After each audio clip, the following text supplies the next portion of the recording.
دوسرے سپاہی کی لاش لانے کے لیے آدمی روانہ کر دیے گئے۔ ان کے ساتھ ایک کماندار بھی تھا۔ مرنے والے سپاہی نے راستہ اور جگہ بتا دی تھی۔ وہاں گئے تو دیکھا کہ سپاہی کی لاش پڑی ہے، خیمے نہیں ہیں۔ وہاں کے نشان بتا رہے تھے کہ یہاں سے خیمے اکھاڑے گئے ہیں۔ رات کے وقت ان کی تلاش ممکن نہیں تھی۔ سپاہی کی لاش اٹھا لائے۔ اس حادثے کی رپورٹ سلطان ایوبی کو دے دی گئی اور یہ بھی بتایا گیا کہ فوج میں جرائم بڑھ گئے ہیں اور 3 گھوڑے بھی چوری ہو چکے ہیں۔ سلطان نے علی بن سفیان کو بلا کر کہا کہ وہ سپاہیوں کے بھیس میں اپنے سراغ رساں فوج میں شامل کر کے معلوم کرے کہ یہ جرائم کیوں بڑھ گئے ہیں۔ سلطان نے اس سلسلے میں البرق کو بھی حکم دیا۔ اس کیوں کا جواب شہر کے اندر موجود تھا۔ جہاں تک علی بن سفیان کے سراغ رسانوں کی رسائی محال تھی، یہ ایک بہت بڑا قلعہ نما مکان تھا۔ مصریوں کا ایک کنبہ نہیں بلکہ پورا خاندان اس میں رہتا تھا۔ اس مکان اور مکینوں کو شہر میں عزت حاصل تھی، کیونکہ یہاں خیرات بہت تقسیم ہوتی تھی۔ ناداروں کو یہاں سے مالی مدد ملتی تھی۔ فوجی میلے میں اس خاندان نے سلطان ایوبی کو اشرفیوں کی 2 تھیلیاں فوج کے لیے پیش کی تھیں۔ یہ سوداگر خاندان تھا۔ مصر میں سلطان ایوبی کے آنے سے پہلے یہ مکان سوڈانی فوج کے بڑے رتبے والوں اور انتظامیہ کے حاکموں کی مہمان گاہ بنا رہا تھا۔ سوڈانیوں کو سلطان ایوبی نے آ کر ختم کر دیا تو اس خاندان کی وفاداریاں حکومت کے ساتھ رہیں اور یہ سلطان ایوبی کا وفادار ہو گیا۔ جس روز سلطان ایوبی نے البرق اور علی بن سفیان کو حکم دیا کہ وہ فوج میں جرائم کی وبا کی وجوہات معلوم کریں، اس سے اگلی رات اس مکان کے ایک کمرے میں کچھ آدمی بیٹھے تھے۔ شراب کا دور چل رہا تھا۔ کمرے میں ایک بوڑھا آدمی داخل ہوا۔ اسے دیکھ کر سب اٹھ کھڑے ہوئے۔ اس کے ساتھ ایک بڑی خوبصورت لڑکی تھی جس کا آدھا چہرہ نقاب میں تھا۔ کمرے میں داخل ہوتے ہی دروازہ بند کر دیا گیا اور لڑکی نے نقاب اٹھا دیا۔ وہ بوڑھے کے ساتھ بیٹھ گئی۔ کل امیر مصر تک اطلاع پہنچ گئی ہے کہ فوج میں جوئے بازی اور بد کرداری بڑھ گئی ہے۔ بوڑھے نے کہا، ہماری آج کی یہ نشست بہت اہم ہے۔ امیر نے سپاہیوں کے بھیس میں فوج میں سراغ رساں شامل کرنے کا حکم دے دیا ہے۔ ہمیں ان سراغ رسانوں کو ناکام کرنا ہے۔ تازہ اطلاع بڑی ہی امید افزا ہے۔ 2 مصری سپاہیوں نے ایک عورت پر لڑ کر ایک دوسرے کو قتل کر دیا ہے۔ یہ ہماری کامیابی کی ابتدا ہے۔ 3 مہینوں میں صرف ایک مسلمان سپاہی نے دوسرے کو قتل کیا اور خود بھی قتل ہوا ہے۔ ایک آدمی نے بوڑھے کی بات کاٹ کر کہا، کامیابی کی یہ رفتار بہت سست ہے۔ کامیابی ہم اسے کہیں گے جب ایوبی کا کوئی نائب سالار اپنے سالار کو قتل کر دے گا۔ میں کامیابی اسے کہوں گا جب کوئی سالار یا نائب سالار ایوبی کو قتل کر دے گا۔ بوڑھے نے کہا، مجھے معلوم ہے کہ 1000 سپاہی قتل ہو جائیں تو بھی کوئی فرق نہیں پڑتا۔ ہمارا مطمع نظر ایوبی کا قتل ہے۔ آپ سب کو پچھلے سال کے دونوں واقعات یاد ہوں گے۔ ساحل پر ایوبی پر جب تیر چلایا گیا تھا وہ خطا گیا تھا۔ روم سے کچھ آدمی آئے، وہ ایسے ناکام ہوئے کہ سب کے سب مارے گئے اور ایک بدبخت مسلمان ہو گیا۔ اس سے کیا ظاہر ہوتا ہے؟ یہ کہ سلطان کو قتل کرنا اتنا آسان نہیں جتنا آپ لوگ سمجھتے ہیں۔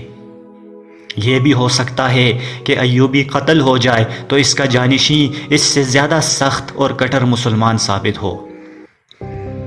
اس لیے یہ طریقہ زیادہ بہتر ہے کہ اس کی فوجوں کو اس خوبصورت تباہی کے راستے پر ڈال دو جس پر صلیب کے پرستاروں نے بغداد اور دمشق کے مسلمان امراء اور حاکموں کو ڈال دیا ہے۔ صلیب کے پرستاروں اور سوڈانیوں کو شکست کھائے 1 سال گزر گیا تھا۔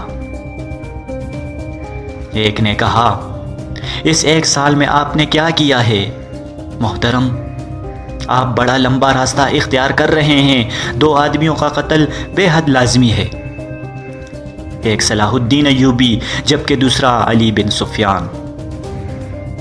اگر علی بن سفیان کو ختم کر دیا جائے تو ایوبی اندھا اور بہرا ہو جائے۔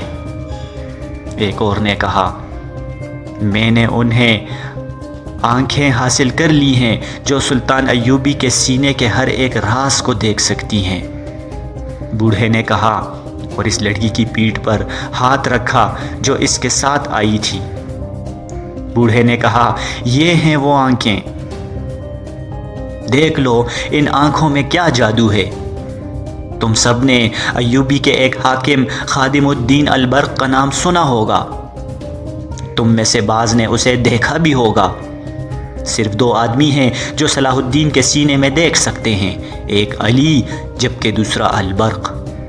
علی بن سفیان کو قتل کرنا حماقت ہوگی۔ میں نے جس طرح البرق پر قبضہ کر لیا ہے اسی طرح علی پر بھی کر لوں گا۔ البرق آپ کے قبضے میں آ چکا ہے؟ ایک نے پوچھا۔ ہاں، بوڑھے نے لڑکی کے ریشمی بالوں کو ہاتھ سے چھیڑ کر کہا، میں نے اسے ان زنجیروں میں جکڑ لیا ہے۔ میں نے آج آپ سب کو چند اور باتیں بتانے کے لیے، یہ خوشخبری بھی سنانے کے لیے بلایا ہے۔ ہمیں جلدی برخاست ہونا ہے کیونکہ ہم سب کا ایک جگہ اکٹھا ہونا ٹھیک نہیں۔ اس لڑکی کو تم سب شاید جانتے ہو۔ مجھے بالکل امید نہیں تھی کہ یہ اتنی استادی سے یہ ڈرامہ کھیل لے گی۔ اس کی عمر دیکھیے، پختہ نہیں ہے۔ میں پورا 1 سال ایسے موقع کی تلاش میں مارا پھرتا رہا کہ علی بن سفیان یا البرق کو یا دونوں کو پھانس سکوں۔ میں ان سے ملا کبھی نہیں کیونکہ میں ان کی شناخت میں نہیں آنا چاہتا تھا۔ فوجی حکام کو سلطان شہریوں سے دور رکھتا تھا۔ آخر اس نے فوجی میلے کا اعلان کیا اور مجھے پتہ چل گیا کہ اس نے اپنے فوجی کمانداروں، سالاروں اور عہدیداروں سے کہا ہے کہ میلے میں وہ شہریوں میں بیٹھیں اور ان سے باتیں کریں اور ان پر اپنا رعب نہیں بلکہ اعتماد پیدا کریں۔ مجھے علی بن سفیان کہیں نظر نہیں آیا۔ اس لڑکی کو میں ساتھ لے گیا تھا۔ البرق مجھے نظر آ گیا، اس کے ساتھ 2 کرسیاں خالی تھیں۔ میں نے لڑکی کو اس کے ساتھ بٹھا دیا۔ اسے میں 8 مہینوں سے استادی طریقے سکھا رہا تھا۔ مجھے اپنا بوڑھا خاوند اور اپنے آپ کو خریدی ہوئی مظلوم لڑکی بتا کر اس نے البرق جیسے مومن کو اپنی خوبصورتی میں گرفتار کر لیا۔ ملاقات کا وقت اور جگہ طے کر لی۔ میں نے اسے بتایا کہ اسے کھنڈر میں کیا ناٹک کھیلنا ہے۔ لڑکی کھنڈر میں چلی گئی۔ میں 4 آدمیوں کے ساتھ وہاں موجود تھا۔ 2 آدمی اس وقت یہاں موجود ہیں، 2 کو آپ سب نہیں جانتے۔ وہ ہمارے گروہ کے آدمی ہیں۔ اس نے البرق پر ثابت کر دیا کہ یہ اس کی خاطر جان دے دے گی۔ ہمارے 4 ساتھیوں نے البرق پر اور اس پر تلواروں سے حملے کیے۔ اس نے برچھی کے وار کیے۔ یہ ناٹک اس قدر حقیقی تھا کہ البرق کو شک تک نہ ہوا۔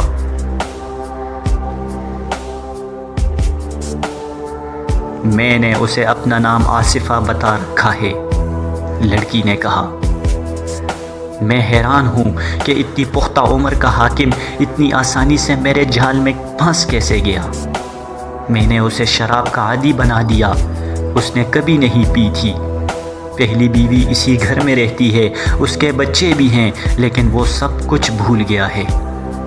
لڑکی نے محفل کو تفصیل سے بتایا کہ اس نے کیسے کیسے طریقوں سے سلطان ایوبی کے اس معتمد خصوصی کی عقل کو اپنی مٹھی میں لے رکھا ہے۔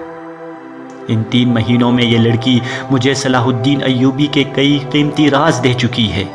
بوڑھے نے کہا، سلطان ایوبی بہت زیادہ فوج تیار کر رہا ہے۔ اس میں سے وہ آدھی مصر میں رکھے گا اور باقی نصف کو اپنی کمان میں عیسائی بادشاہوں کے خلاف لڑانے کے لیے لے جائے گا۔ اس کی نظر یروشلم پر ہے، لیکن البرق سے اس لڑکی نے جو راز لیے ہیں وہ یہ ہیں کہ سلطان سب سے پہلے اپنے مسلمان حکمرانوں اور قلعہ داروں کو متحد کرے گا۔ ان کے اتحاد کو صلیب کے پرستاروں نے بالکل اسی طرح بکھیر دیا ہے جس طریقے سے ہم نے البرق کو اپنے قبضے میں لیا ہے۔ تو کیا ہم یہ سمجھیں کہ البرق اب ہمارے گروہ کا فرد ہے؟ ایک نے پوچھا۔ نہیں، بوڑھے نے جواب دیا، وہ سچے دل سے ایوبی کا وفادار ہے، وہ اتنا ہی وفادار اس لڑکی کا بھی ہے۔ یہ لڑکی سلطان، قوم اور اسلام کی وفاداری کا اظہار ایسے والہانہ طریقے سے کرتی ہے کہ البرق اسے قوم کی جانباز بیٹی سمجھتا ہے۔ اس لڑکی کے حسن و جوانی اور محبت کے عملی اظہار کا جادو الگ ہے۔ البرق کو ہم اپنے ساتھ نہیں ملا سکتے، ضرورت ہی کیا ہے، وہ پوری طرح ہمارے ہاتھوں میں کھیل رہا ہے۔ سلطان ایوبی اور کیا کرنا چاہتے ہیں؟ اس گروہ کے ایک رکن نے پوچھا۔ اس کے ذہن میں سلطنت اسلامیہ ہے، بوڑھے نے کہا۔ وہ صلیب کی سلطنت میں اسلام کا جھنڈا گاڑنے کا منصوبہ بنا چکا ہے۔ ہمارے ان جاسوسوں کو جو سمندر پار سے آئے ہیں ایوبی نے گرفتار اور بیکار کرنے کے لیے علی بن سفیان کی نگرانی میں ایک بہت بڑا گروہ تیار کیا ہے۔ البرق سے حاصل کی ہوئی اطلاعات کے مطابق اس نے جانبازوں کی ایک الگ فوج تیار کی ہے جسے وہ صلیبی ملکوں میں بھیج کر جاسوسی اور تباہی کرائے گا۔ اس فوج کی ٹریننگ شروع ہو چکی ہے۔ ایوبی کے منصوبے بہت خطرناک ہیں۔ انہی کو عملی جامہ پہنانے کے لیے اس نے فوجی میلے کا ڈھونگ رچایا اور 6-7 ہزار جوان بھرتی کر لیے ہیں۔ لوگ ابھی تک بھرتی ہو رہے ہیں۔ بھرتی ہونے والوں میں سوڈانی بھی ہیں۔ مجھے اوپر سے جو ہدایات ملی ہیں وہ یہ ہیں کہ ایوبی کی فوج میں بدکاری کے بیج بونے ہیں۔ اس کا طریقہ یہ ہے کہ ان کے دلوں میں عورت اور جوا داخل کر دو۔ بوڑھے نے بتایا کہ اس نے فوجی میلے کے فوراً بعد اپنے آدمی بھرتی کرا دیے تھے۔ انہوں نے بڑی خوبی سے فوج میں جوا شروع کرا دیا ہے۔ جوا اور عورت ایسی چیزیں ہیں جو انسان کو چوری اور قتل تک لے جاتی ہیں۔ اس نے دوسرا طریقہ یہ بتایا کہ عصمت فروش عورتوں کو ٹریننگ دے کر فوجی کیمپوں کے ارد گرد چھوڑ دیا گیا ہے، جو یہ ظاہر نہیں ہونے دیتی کہ وہ پیشہ ور ہیں۔ انہوں نے سلطان کے فوجیوں کو بدی کے راستے پر ڈالنے کے ساتھ ساتھ ان میں رقابت بھی پیدا کر دی ہے۔ بوڑھے نے کہا۔ اس کی کامیابی پرسوں سامنے آئی ہے۔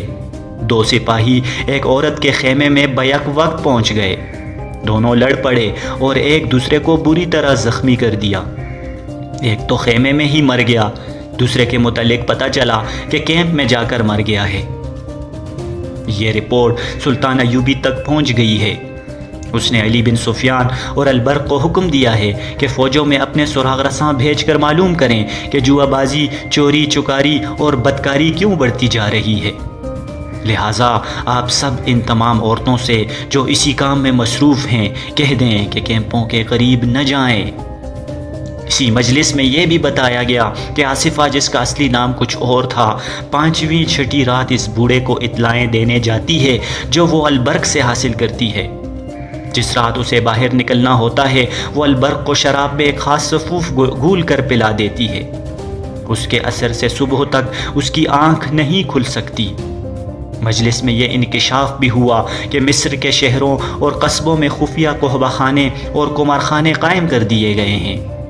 ان کے اثرات امید افزاں ہیں۔ تربیت یافتہ عورتیں اچھے گھرانوں کے نوجوانوں کو بدکاری کے راستے پر ڈالتی جا رہی ہیں۔ اب کوشش یہ کی جائے گی کہ مسلمان لڑکیوں میں بھی بے حیائی کا رجحان پیدا کیا جائے۔ یہ محفل جو جاسوسوں کا ایک خفیہ اجلاس تھا برخاست ہوئی۔ وہ سب اکٹھے باہر نہ نکلے۔ ایک آدمی باہر جاتا تھا، 10-15 منٹ بعد دوسرا نکل پڑتا۔ بوڑھا بھی چلا گیا تھا، صرف آصفہ اور ایک آدمی رہ گیا۔ آصفہ نے نقاب میں چہرہ چھپایا اور اس آدمی کے ساتھ